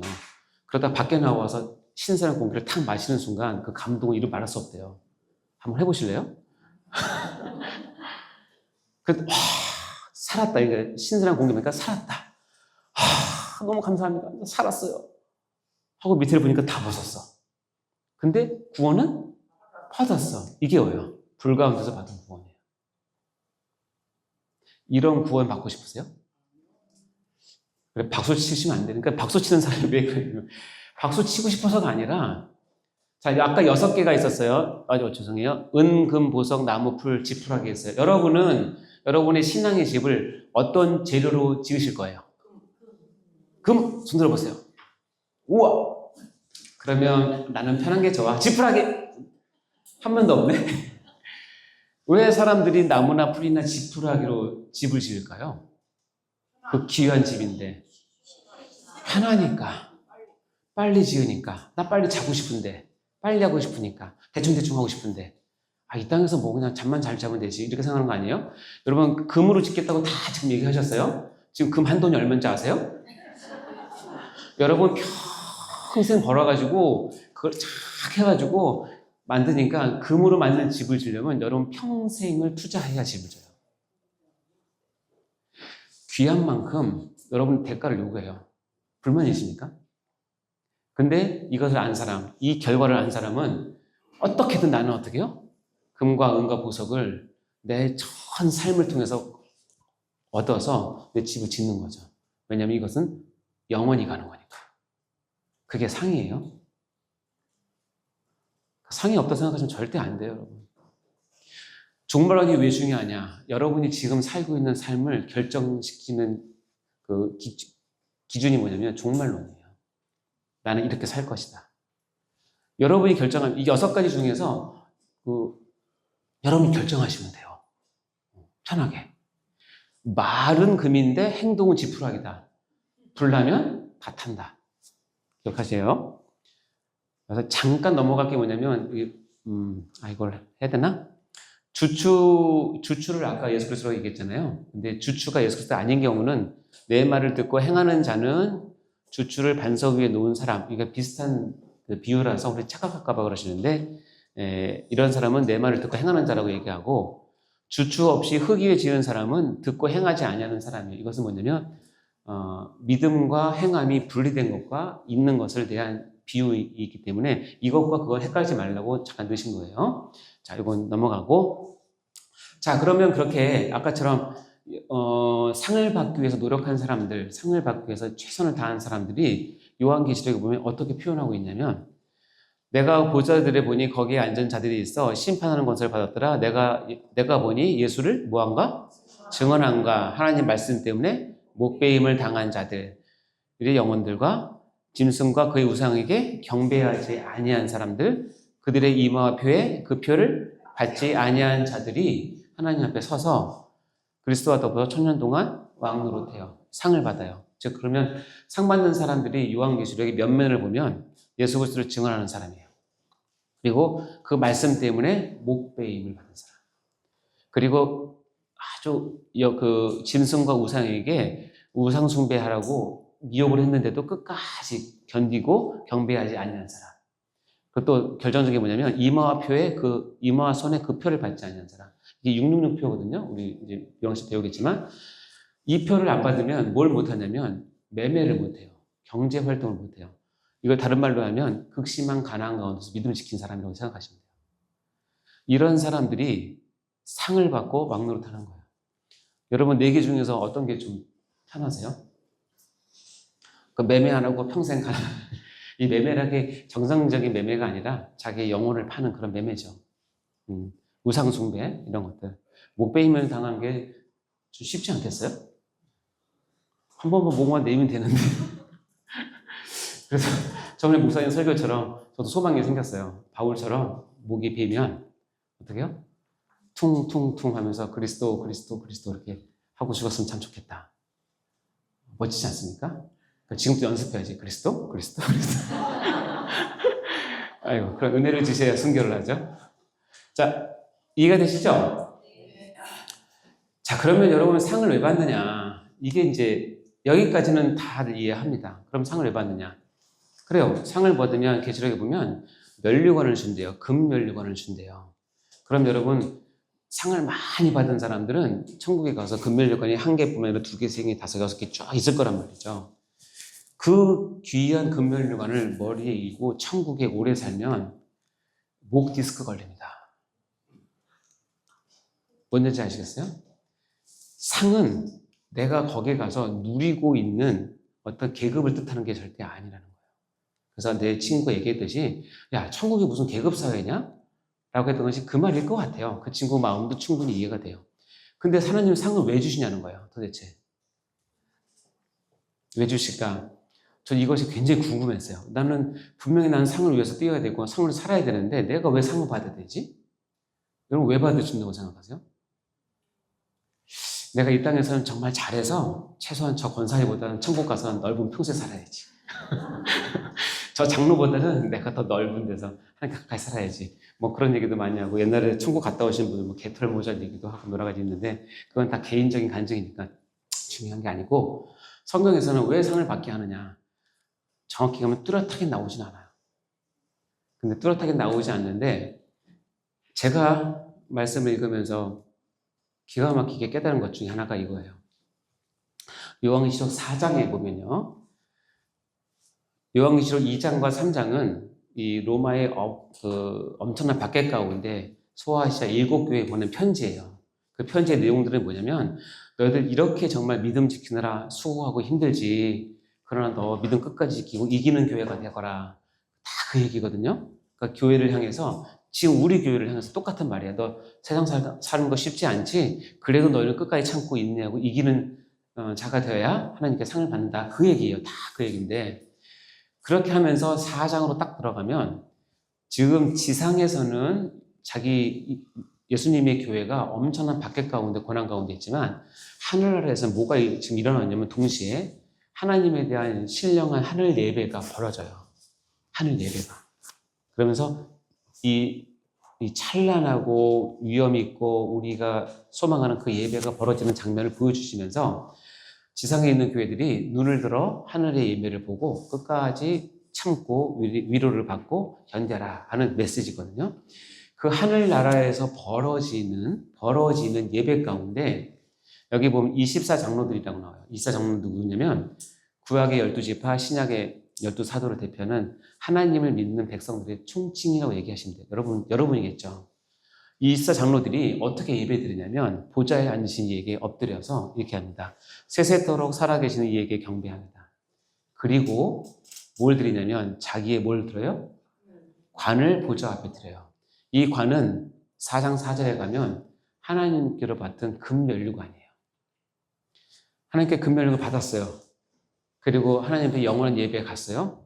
그리고 이 24장로들 하나님 백성들은 뭐냐면 나의 머리에 있는 내가 받은 상의 면류관을 벗어서 하나님께 드리면서 이렇게 고백하는 거예요. 이 면류관은 하나님께서 저에게 주신 축복 때문에 제가 받은 것이 저 때는 받은 게 아닙니다. 이것은 당연히 하나님께 더 드려야 되는 것이 합당합니다. 라고 드리는 것이 이 장면이에요. 따라서 자기 관을 보좌 앞에 드리며 이르되 우리 주 하나님이여 영광과 존귀와 권능을 받으시는 것이 뭐하다? 합당하다. 하늘나라의 예배에서 내가 받은 상을 다시 하나님께 드리기 위해서 여러분은 상을 받으셔야 돼요. 무슨 일이냐면 완전하고 완벽한 예배의 모형이 하늘나라인데 여기에서 보면 24 장로들이 하는 행위는 딱 하나예요. 그냥 자기 머리에 있는 관을 벗어서 하나님께 올려드리면서 하나님을 더욱더 찬양하고 하나님을 더욱더 존귀히 여겨드리고 하나님 앞에 더욱더 신령과 진정으로 예배드리는 그 장면을 위해서 자기 관을 드려요. 따라서 우리가 상을 받아서 천국에 가서 잘 먹고 잘 사는 거는 그건 중요한 게 아니에요. 그럴 수도 없어요. 왜 천국은 금으로 깔려있다고 그러잖아요. 왜 깔려있을까요? 금으로. 이 당시는 하나님께서 천국이 얼마나 좋은지를 설명하기 위해서 차용한 게 금이니까 그 당시 세상 사람, 지금도 마찬가지지만 우리가 가장 목숨담으로 중요하게 생각하는 돈이고 금이기 때문에 그걸 모티브로 삼아서 하늘은 금이 깔려있다고 얘기를 하는 거예요. 여러분 진짜로 금이 깔려있는 데 가서 일주일만 살아보세요. 허리 벽에서 못 살아요. 눈부시서 못 살아요. 그러니까 무슨 재미 그것은 그렇게 너무너무 좋다는 거예요. 너무너무나 우리가 상상을 초월할 수 없을 정도로 좋다는 거예요. 표현할 수 없다는 거예요. 근데 우리가 받은 상은 그 가운데서 더 빛나게 내가 그렇게 사모하는 하나님께 예배 때마다 내 상을 벗어서 드리면서 저는 무익한 종입니다. 저는 무익한 종이니 저를 통해서 이제는 영원한 찬양과 경배를 받으시옵소서 하는 모티브가 뭐냐면 상이에요. 관이에요. 이렇게 얘기하면 딱 둘이 나눠집니다. 나는 그래서 더 상을 받아야겠다고 생각하시는 분이 있고 이게 별거가 아니네. 그런 사람들이 있는데 여러분 편하게 생각하세요. 자기 관을 드리는 거예요. 이게 우리가 상을 받는 최종의 목적, 내가 상을 받는 목적은 하나님의 영광을 위해서인데 그것이 어디서 완성되었냐면 하나님 나라 예배에서 완성이 돼요. 너무 좋지 않습니까? 그럼 상 많이 받으세요. 네. 이걸 위해서 하고 그래서 아까 얘기했지만 박수치는 신자가 되시면 안 돼요. 평생 영원히 자기 있는 머리관이 없으니까 그냥 박수만 쳐주는 신자가 된다. 물론 구원받은 건 너무 좋아서 감사하지만 거기에 머무르시면 안 된다고 생각해요. 그래서 저는 이 자리에 여러분 두 번째 해당되는 불신자는 없다고 생각하기 때문에 여러분이 혹시 지금까지 삶을 세 번째 박수만 치는 신자다운 삶을 살고 있었다면 이 시간을 통해서 여러분께 제가 도전하는 건 뭐냐면 얼른 첫 번째 하나님 앞에 상급을 받는 신자가 되셔서 진짜 영원한 예배에 갔을 때 거기서 여러분의 머리에 있는 관을 벗어서 하나님께 드려드리는 여러분 다 되시기 바랍니다. 이것이 상급신앙입니다. 다음에 개인전 종말에서 한 가지 여러분 주의할 거 뭐냐면 중간 초소는 없다는 거예요. 신앙에는 중간길이 있어요? 없어요. 넓은 길 아니면 좁은 길, 둘 중 하나입니다. 근데 중간 처소를 얘기하는 데가 있어요. 로마 카톨릭 같은 경우는 연옥이나 선조림보, 유아림보 같은 이 땅에 있다가 지옥으로 안 가는데 하늘나라 천국에 가기는 너무 부족하니까 대기장소라고 하는 연옥을 만들어 놓고 여기서 많은 종교적인 행위를 하기 때문에 그래요. 연옥은 뭐냐면 카톨릭 교리에 의하면 이 땅에 죽어서 바로 천국 갈 수 있는 것은 거의 사제 정도만 가능해요. 그러니까 어떻게 하면 일반 평신도들은 그렇게 못 살기 때문에 더럽기 때문에 천국 가면 더러우니까 연옥이라는 곳에 하나님께서 두셔가지고 거기서 상당 기간 훈련시킨 다음에 정화시킨 다음에 천국으로 올려보낸다라고 얘기를 해요. 그럼 이 연옥에 있는 기간을 짧게 하고 싶겠죠? 그럼 그렇다면 어떻게 되냐면 지상에 있는 자녀들이나 친지들이 이 연옥에 있는 사람을 위해서 뭘 해야 되냐면 헌금을 해야 돼요. 노력을 해야 돼요. 그래서 면죄부 같은 것이 여기서 나온 건데 어떻게요? 그 헌금통에 여러분의 금화가 딱 떨어지는 땡그랑 소리와 함께 여러분의 어머님과 아버님의 영혼이 연옥에 있다가 뿅 하고 천국에 올라간다고 가르칩니다. 그러니까 이거는 종교적인 장사기 때문에 절대 속으시면 안 되고 성경은 천국 아니면 지옥이에요. 이 땅에서 죽으면 하나님 심판대 앞에 서지 하나님 심판대가 너무 밀려가지고 우리 죽은 영혼이 구천을 떠돌고 그런 거 없어요. 그건 다 전설의 고향에서 만든 귀신론이니까 그런 거 없습니다. 이런 중간 조서는 없다. 그러나 한 가지 중간 상태는 있어요. 중간 상태. 이거 뭐냐면 우리 몸이 이 땅에 죽잖아요. 우리 몸은 땅에 묻히죠. 영혼은 하나님 앞에 가죠. 그래서 예수님이 재림할 때까지는 하늘나라에서 우리는 영혼으로만 있어요. 그리고 언제 우리가 부활의 몸을 입냐면 예수님께서 재림하실 때 부활의 옷을 입어요. 이해되시죠? 그래서 그 상태는 중간 상태라는 것은 우리 그 개혁주의에서는 받아들이지만 중간 처소는 없다. 기억하시기 바랍니다. 자, 이제 마지막 우주적 종말론입니다. 우주적 종말론은 다 아시겠지만 예수님이 재림을 뜻하는 이야기이고요. 예수님의 재림이 언제 되느냐? 다음에 부활과 최후 심판에 대해서 볼 텐데 이 뒷부분은 이제 다음 시간에 나오니까 이 앞부분에 대해서 얘기하도록 하겠습니다. 예수님의 재림은 성경에서 여러 차례 강조를 하는데 특별히 마태복음 24장은 종말장이라고 얘기를 하고 이 종말장을 교훈을 주신 후에 종말을 사는 너희들은 어떻게 살아야 될지를 25장에 연달아서 종말을 예수님의 재림을 앞둔 우리에게 이야기를 합니다. 크게 두 가지를 여러분이 반드시 기억하셔야 되는데 예수님의 재림, 즉 예수님 마지막은 두 가지가 있는데 이 천국 복음이 모든 민족에게 증언되기 위해서 온 세상에 전파되니 그제야 끝이 오리라. 모든 민족이 증언된 다음에 끝이 오세요. 여기서는 모든 민족이지 개인이 아닙니다. 각 사람이 아니라 모든 민족. 성경학자들은 각 소수 민족, 자기네 말의 언어가 있는 사람들이 자기 나라 말의 언어로 성경책을 다 보는 때까지라고 이렇게 추측을 하는데 맞는 것 같아요. 어쨌든 지금도 이 모든 민족에게 자기 나라 말의 언어를 주기 위해서 많은 선교사들이 노력을 하고 있죠. 그것도 모든 민족에게 예수의 복음이 쪽복음이라도 전해졌을 때 예수님께서 이제 마지막 오신다. 그리고 두 번째는 뭐냐면 그러나 그날과 그때는 아무도 모른다. 아무도 모른다. 하늘의 천사도 아들도 모르고 오직 아버지만 아신다. 따라서 여러분이 어느 교회나 집회에 갔는데 예수님이 오실 날짜를 딱 못 박으면 두말할 것도 없이 그냥 덮고 나오면 됩니다.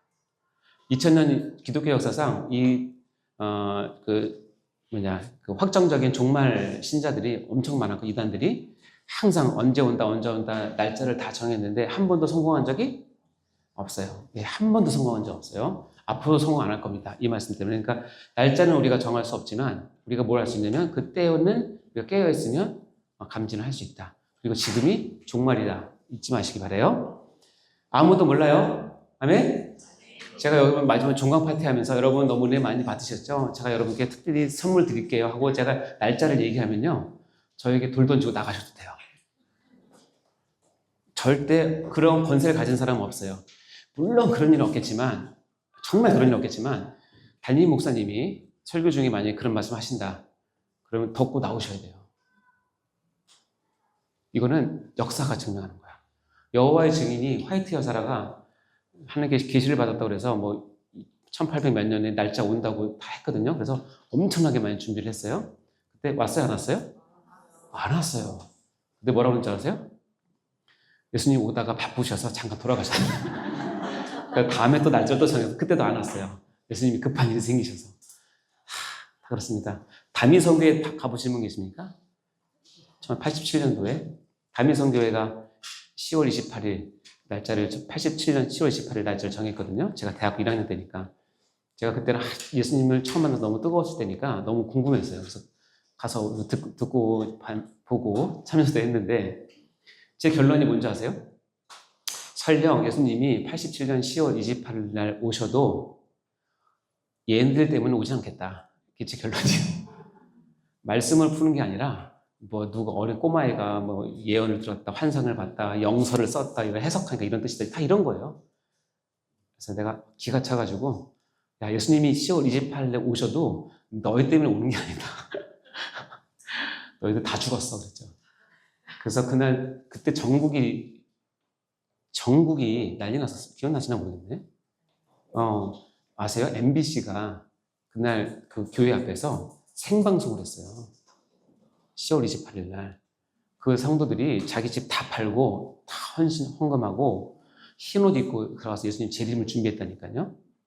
안 와요. 그리고 교회 들어가는 안표도 팔았어요, 안표. 안 왔어요. 그래서 어떻게 된 줄 아세요? 새벽에 환불 소독이 일어났어요. 환불하라고. 아무도 몰라요? 아멘?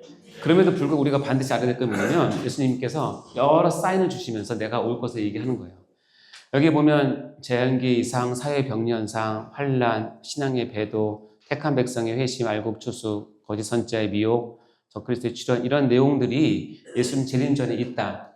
저는 이제 처음 성경을 알 때는 이런 것들이 예수님이 오기 바로 직전에 있다고 생각을 했었는데 제가 요즘에 요한계시록을 새벽에 하잖아요. 설교를 하는데 제가 요한계시록을 다시 이렇게 보면서 개혁주의 관점에서 요한계시록을 보면 이 내용이 뭐냐면 말세 때 일어난 일을 설명하는 거예요. 지금이 말세라고 그랬죠. 지금 일어난 일이에요. 쉽게 얘기하면. 그래서 요한계시록에 보면 세 가지 제약 나와요. 인을 띠는 심판, 나팔 심판, 대접 심판이 나오는데 이것이 반복적으로 나오면서 이것을 설명하는 거예요. 이런 것이 계속 반복하면서 너희 가운데 있을 텐데 너희는 교회는 그 가운데서 절대로 낙심하거나 실망하지 마라. 반드시 이긴다. 그리고 놀라운 건 뭐냐면 하나님을 모르는 사람들은 끝끝내 이걸 봐도 회개하지 않더라. 이게 요한계시록이에요. 그러니까 이런 일들은 여러분 가운데 있어요. 늘 있을 겁니다. 앞으로도 있을 거고. 더 많아진다기보다는 더 많아지게 느껴지는 건 뭐냐면 과거에는 예를 들어서 유럽에서 화산이 터져서 3만 명 죽었다. 이런 것이 우리나라 조선까지 소문이 들리려면 몇 년 걸리죠. 근데 요즘 어떻게 되죠? 화산 터지면 실시간으로 다 봐요. 그러니까 이게 더 많은 것을 느껴질 뿐이죠. 그 대신에 우리가 뭘 알 수 있냐면 이런 현상들을 보면서 주님 오실 때가 다 됐으니 깨어 기도하고 근신하라. 이것을 주시는 메시지라고 생각하시면 돼요.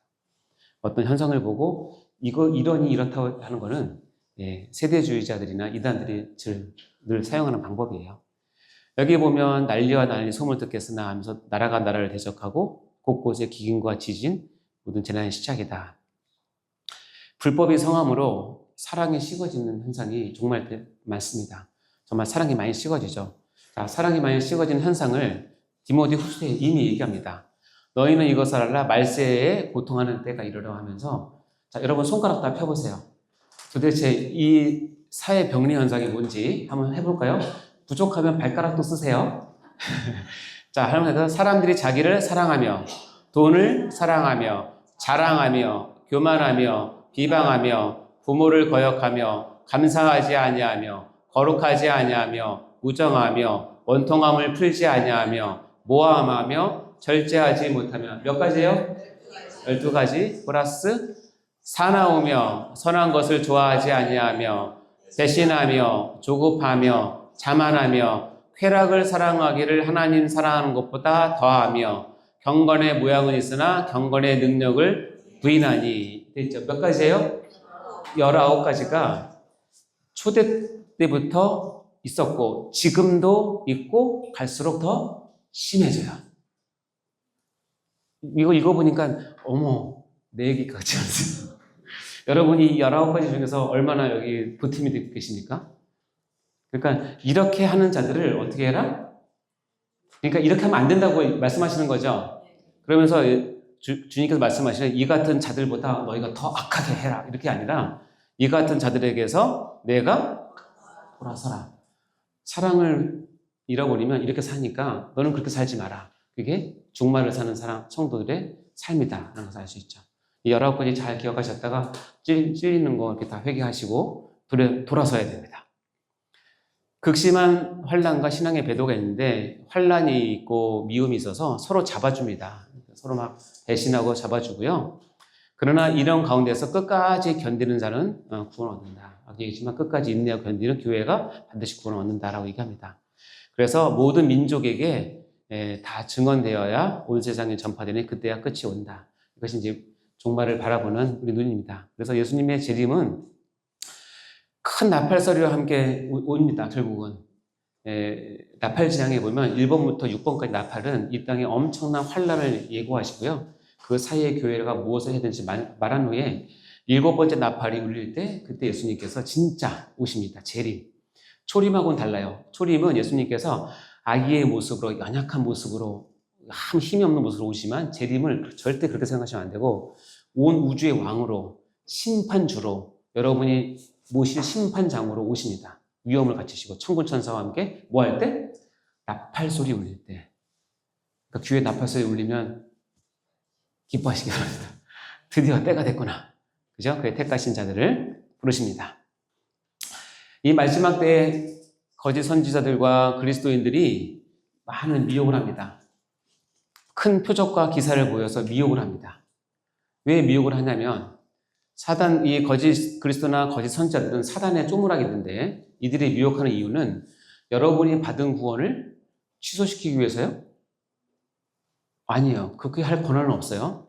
여러분이 받은 권한을 취소시키기 위해서가 아니라 마지막까지 미혹을 하는 이유는 뭐냐면 뒤집어서 얘기하면 여러분이 박수치는 신자에서 상 받는 신자로 올라갈까 봐 그런 거예요. 그 꼴이 보기 싫은 거예요, 사단은. 왜냐면 하나님께 영광 올려드리니까. 사단은 자기도 알거든요. 자기의 결론은 지옥불에 들어가서 영원히 멸망될 것을 알면에도 불구하고 절대 회개하지 않고 어떻게 해요?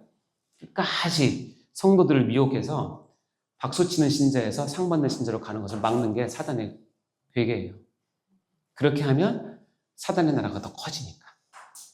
박수치는 신자는 이 땅에서 아무 힘이 없어요. 하나님 나라에. 상 받는 신자가 힘 있는 거지.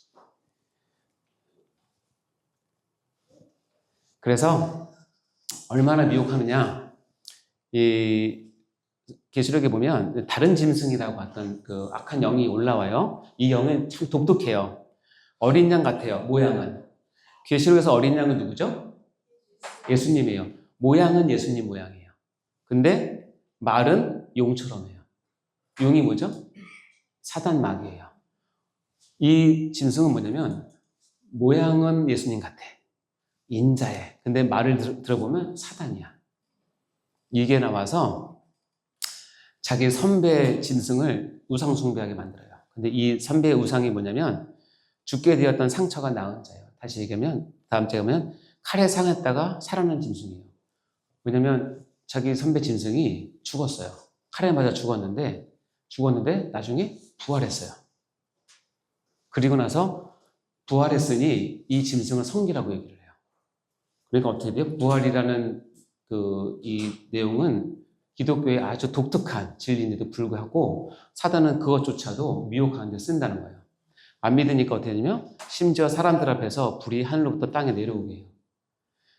하늘로부터 땅에 내려오는 거는 누가만 하셨냐면 구약에서 하나님만 하신 거예요. 근데 이 마귀는 마지막으로 갈수록 이런 현상들을 통해서 될 수 있으면 성도들을 미혹해서 나쁜 길로 가도록, 시간을 낭비하도록, 재력을 낭비하도록, 믿음을 낭비하도록 해요. 그래서 마지막에 미혹을 잘 피하셔야 됩니다. 진리 말씀 외에는 없다고 생각하시면 딱 맞습니다. 현상을 갖고 믿는 것은 언제나 위험합니다. 그렇죠?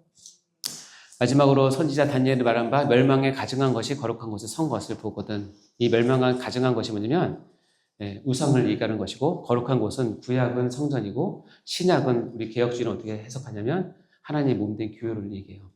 교회에 우상이 서기 시작하면 마지막 때가 다 됐다라고 본다는 거예요.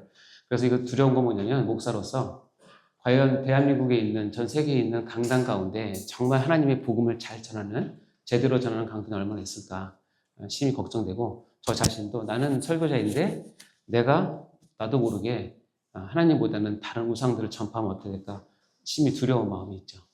이런 것을 보면서 마지막 때가 됐구나. 이것은 적그리스도가 이렇게 출현한다는 뜻입니다. 예수님의 재림은 공중 재림, 하늘로부터 오세요. 절대로 땅을 가르고 올라오지 않으세요.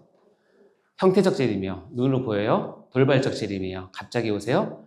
승리의 재림이요. 초림과는 달리 승리를 가지고 오세요. 그리고 한 번 딱 오십니다.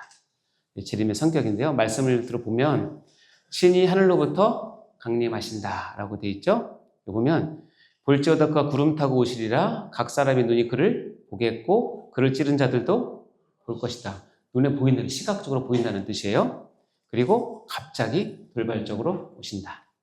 그리고 올 때 큰 능력과 큰 영광으로 오셔서 심판주로 오신다. 그리고 오셔서 그때 각 사람이 행한 대로 심판을 하신다. 단회적 심판을 하신다. 이것이 예수님 재림의 성격입니다. 예수님은 반드시 오십니다. 심판의 기준은 성경과 복음이고 심판의 대상은 여러분이 행한 바입니다. 네, 마지막 중요한 건데 잘 보세요. 요한계시록 끝에 가면 우리가 하나님 앞에 심판대 앞에 섰을 때 두 책이 놓여 있어요. 하나는 책들이고 하나는 책이에요. 책은 단수로 되어 있는데 생명책이라고 얘기했어요. 그래서 우리가 생명책의 이름이 농명된 자는 구원을 받아요. 엄밀하게 따지면 하나님께서 창세전에 이미 예정한 사람은 생명책의 이름이 농명이 되어 있어요. 그러면 근데도 책들이 있죠. 이 책들은 뭐냐면 자기 행위를 따라 기록되는 것을 책들이라고 얘기해요. 불신자들은 생명책에 없어서 지옥도 가지만 이 책들에 있는 행위에 따라서 악한 행동에 따라서 지옥에 가는 것이고, 신자들은 생명책에 이름이 농명되기 때문에 구원을 받지만 이 책들에 있는 거에 따라서 상급을 받아요. 따라서 책들은 무엇이냐면 여러분이 하루하루 사는 삶들이 다 책에 빼곡하게 기록이 돼요. 따라서 오늘 여러분 아침부터 이 시간까지 잘 사셨죠? 죄 하나도 안 짓고 잘 사셨죠? 저녁에 딱 자면 여러분의 모든 행위가 딱 기록이 돼가지고 하늘나라로 전송이 됩니다. 근데 우리는 불행하게도 이미 전송된 그것을 다시 받아서 고칠 수가 없어요. 따라서 오늘 하루 사는 삶은 하나님 심판 앞에서 보면 오늘이 종말이에요. 오늘이 종말이라니까요. 종말은 후에 오는 게 아니라 지금이 종말이에요. 내가 살고 자면 딱 기록돼가지고 올라가요. 그럼 여러분이 품었던 선행도 있지만 여러분이 잘못했던 죄도 마음 아픔도 다 있습니다. 다 기록됩니다. 다 그때 펼쳐질 것입니다. 하나님 앞에서. 그러면 어떻게 마음이 어떻겠어요?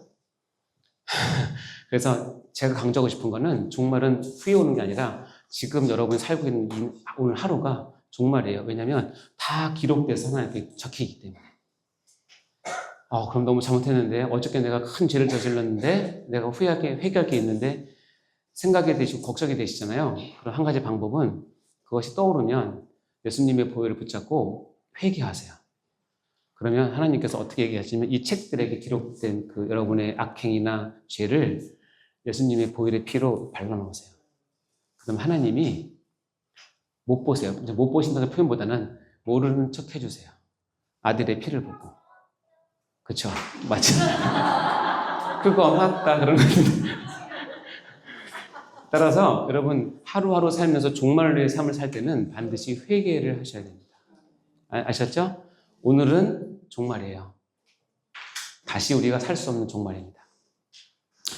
그리고 우리가 다 반드시 그리스도의 심판답에 나타나게 되어 선악간의 그 몸으로 행한 것을 따라 받으려 합니다.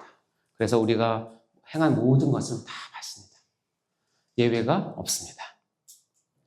따라서 이렇게 했을 때 우리가 종말을 사는 우리들에게 어떤 삶을 살아야 되느냐. 25장에 보면 열처녀 비유, 달란트 비유, 양과 염소의 비유가 있는데 열처녀 비유 다 아시죠? 주제는 뭐냐면 너희가 때를 알지 못하니 깨어 준비하라. 이것이 주제예요. 달란트 비유 다 아시죠? 언제 주인이 올지 모르니 너에게 맡겨진 달란트 열심히 남겨라. 이것이 우리에게 주는 주제예요. 마지막 세 번째 양과 염소의 비유 보면 뭐가 중요하냐면 언제 예수님이 오실지 모르니 눈에 보이지 않는 예수님을 섬기듯 너희 이웃을 사랑하고 섬겨라. 이 세 가지가 종말을 살 때 우리의 삶의 태도예요. 아멘? 아멘. 천국 갈 적은 다음 시간에 할 텐데요. 자, 키포인트 읽고 마치도록 하겠습니다. 읽어보겠습니다. 시작. 죽는다는 것과 그 위에 하나님의 심판이 있는 것은 모든 인생에 정해진 진리이며 이는 죽음으로 개인적 종말을 맞이하든지 예수님의 재림으로 우주적 종말을 맞이함으로써 이루어진다. 2번 시작. 종말을 준비하는 삶이란 구원받은 성도로서 매일매일 날마다 하나님의 말씀에 순종하면서 상급신앙을 가지고 사는 삶이다. 오늘이 곧 종말임을 잊지 말아야 한다. 아멘. 우리 하나님의 나팔 소리가 곧 울려 퍼질 텐데 그 울려 퍼지는 때까지 우리 삶을 잘 살기 바랍니다. 우리 박수 치면서 찬양하고 기도하고 마치도록 하겠습니다. 자, 박수 치면서 할까요?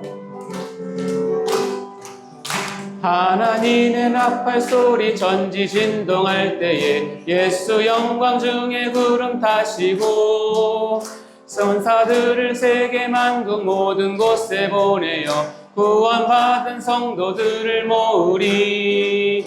나팔 불 때 나의 이름 나 밟을 때 나의 이름 나 밟을 때 나의 이름 부를 때에 잔치 참여하겠네.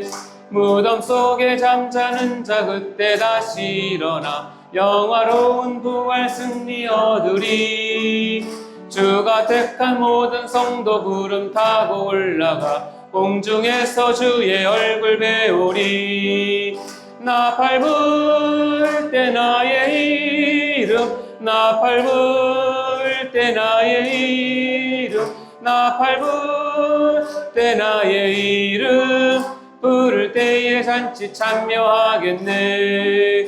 주님 다시 오실 날을 우리 알 수 없으니 항상 기도하고 깨어 있어서 기쁨으로 보좌 앞에 우리 나가서도록 그때까지 참고 기다리겠네. 나 밟을 때 나의 이름 나 밟을 때 나의 이름 나 밟을 때 나의 이름 부를 때에 잔치 참여하겠네. 아멘. 우리 같이 기도하시겠습니다. 우리는 지금 마지막 나팔이 울리기 직전의 삶을 살고 있는데요. 오늘 하루하루 매 순간이 더 이상 돌이킬 수 없는 종말임을 여러분 잊지 마시기 바랍니다. 이럴 때 성도에게 요구되는 것이 바로 상급신앙입니다. 무익한 종으로 산다는 것은 이 상급신앙을 마음에 새기고 순종함으로 살아내는 삶인 것입니다. 여러분 반드시 기억하십시오. 우리는 언젠가 반드시 하나님 앞에 선다는 사실을 꼭 기억하시기 바랍니다. 우리 종말을 다시 이해하면서 우리가 종말 때 정말 하나님 앞에 칭찬받고 상을 얻을 수 있는 참 신앙인으로 살기 원한다고 우리 시간 간절히 하나님께 기도하며 나가도록 하겠습니다. 같이 기도하시겠습니다. 주여 주여 주여. 하나님 아버지 진심으로 감사합니다. 이 종말 때에 우리에게 주신 귀한 말씀을 통하여서 우리가 허투루 삶을 사는 것이 아니라 다시 오실 예수님을 바라보며 아버지가 삶을 정말 하나님 은혜 가운데 준비하며 삶을 될 수 있도록 도와주옵소서. 깨어 기도하는 삶이 되게 될 수 있도록 도와주시고 우리의 삶 맡은 사명과 소명을 잘 감당해 갈 수 있는 제들 될 수 있도록 인도해 주시고 교회를 세우며 하나님의 영광을 위해서 하나님의 나라를 위해서 쓰임받는 저희가 될 수 있도록 도와주시고 아버지 우리에게 상급신앙을 허락하여 주셔서 이 상급신을 부여잡고 아버지 하나님 앞에 더욱더 나아갈 수 있는 저희가 될 수 있도록 인도하여 주시옵소서. 모든 것 쉽게 올려드립니다. 감사드립니다. 하나님 아버지 진심으로 감사합니다. 이 말세 때에 우리를 불러 모아주시고 하나님의 복된 교회로 세워주셔서 진심으로 감사합니다. 하나님께서 계시를 통해서 알려주신 이 마지막 때에 사는 여러 가지 방법들을 다시 한번 깨닫게 하시고 하나님께서 예비하신 상급을 바라보는 상급신앙을 부여잡고 나갈 수 있도록 인도하여 주시옵소서. 그래서 우리의 소망이 이 땅에 있는 것이 아니라 저 천국에 있으며 저 천국에서 진심으로 하나님께 예배드리는 자가 다 될 수 있도록 인도하여 주옵소서. 우리에게 주어진 이 모든 환경과 어려움 가운데서 하나님의 말씀을 우리가 잡고 이겨내고 승리하며 인내할 수 있는 저희가 되게 도와주시고 마지막 때에 성령의 충만함으로 주님 다시 오실 때까지 우리의 일들을 잘 감당해 가서 마지막에 착하고 충성된 종이라고 우리가 고백할 수 있는 칭찬받을 수 있는 저희 모두가 될 수 있도록 인도하여 주옵소서. 감사드리며 이 모든 말씀을 예수님 이름으로 간절히 기도드립니다. 아멘. 수고하셨습니다.